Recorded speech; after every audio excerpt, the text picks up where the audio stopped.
اعوذ باللہ من الشیطان الرجیم بسم اللہ الرحمن الرحیم۔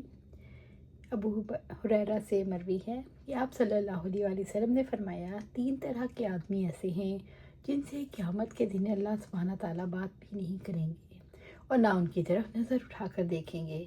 وہ شخص جو کسی سامان کے متعلق قسم کھائے کہ اسے اس کی قیمت اس سے زیادہ دی جا رہی تھی جتنی اب دی جا رہی ہے، حالانکہ وہ جھوٹا ہے۔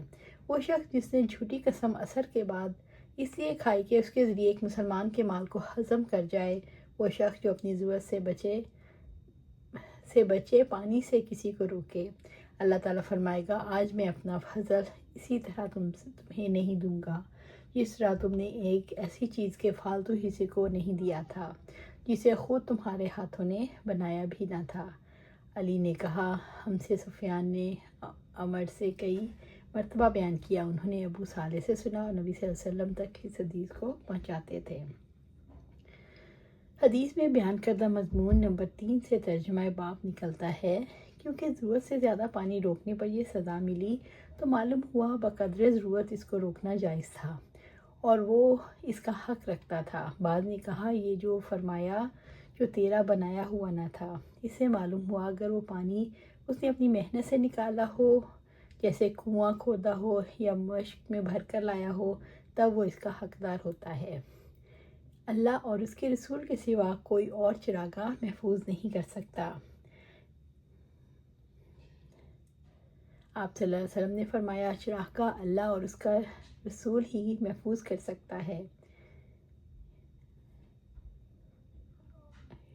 ابن شہاب نے بیان کیا، ہم تک بھی یہ خبر پہنچا ہے کہ نبی صلی اللہ علیہ وسلم نے فرمایا، چراگاہ بنوائی تھی، اور عمر رضی اللہ عنہ نے صرف اور راہزہ کو چراگاہ بنایا۔ مطلب یہ حدیث کا یہ ہے کہ جنگل میں چراگاہ روکنا، گھاس و شکار بند کرنا یا کسی کو نہ پہنچتا سوائے اللہ اور اس کے رسول صلی اللہ علیہ وسلم کے، امام اور خلیفہ بھی رسول کا قائم مقام ہے۔ اس کے سوا اور لوگوں کو چراگاہ روکنا اور محفوظ کرنا درست نہیں۔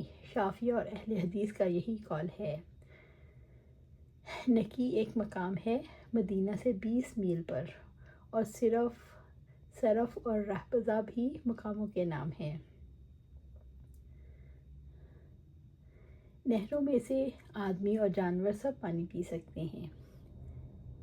جو نہریں راستے پر واقع ہوں، ان میں آدمی اور جانور سب پانی پی سکتے ہیں، وہ کسی کے لیے خاص نہیں۔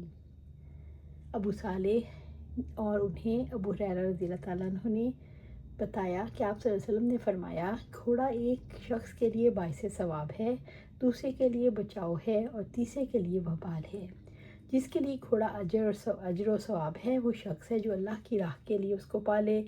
وہ کسی کو ہریالے میدان میں باندھے یا کسی باغ میں، تو جس قدر بھی وہ اس ہریالے میدان یا باغ میں چرے گا اس کی نیکیوں میں لکھا جائے گا۔ اگر اتفاق سے اس کی رسی ٹوٹ گئی اور گھوڑا 1 یا 2 مرتبہ آگے کے پاؤں اٹھا کر کودا تو اس کے سارے قدم اور لید بھی مالک کی نیکیوں میں لکھا جائے گا۔ اور وہ گھوڑا کسی ندی سے گزرے، اس کا پانی پیے، خواہ مالک نے اسے پلانے کے ارادہ نہ کیا ہو، تو بھی اس کی نیکیوں میں لکھا جائے گا۔ تو اس نیت سے پالے جانے والا گھوڑا انہیں وجوہ باعث ثواب ہے۔ اور دوسرا شخص وہ ہے جو لوگوں سے بے نیاز رہنے، ان کے سامنے دستے سوال بڑھانے سے بچنے کے لیے گھوڑا پالے، پھر اس کی گردن اور اس کی پیٹھ کے سلسلے میں اللہ تعالیٰ کے حق کو بھی فراموش نہ کرے، تو یہ گھوڑا اپنے مالک کے لیے پردہ ہے۔ تیسرا شخص وہ ہے جو گھوڑے کو فخر دکھاوے مسلمانوں کی دشمنی میں پالے،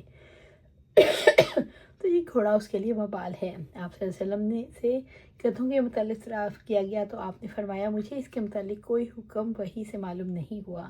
سو اس جامع آیت کے جو شخص ذرہ برابر بھی نیکی کرے گا اس کا بدلہ پائے گا، اور جو ذرہ برابر برائی کرے گا اس کا بدلہ پائے گا۔ کیونکہ اگر جانوروں کو نہر سے پانی پی لینا جائز نہ ہوتا تو اس پر ثواب کیوں ملتا، اور جب غیر پلانے کے قصد کے ان کو خود پانی پی لینے سے ثواب ملا تو قصداً پلانا بطریق اولا جائز بلکہ موجب ثواب ہوگا۔ اللہ سبحانہ تعالیٰ سے دعا ہے ہمیں قرآن و سنت پر عمل کرنے کی توفیق دے، اس پر جمع دے، اور جنت الفردوس میں اعلیٰ مقام پر اپنے پاس گھر عطا فرمائے۔ آمین یا رب العالمین۔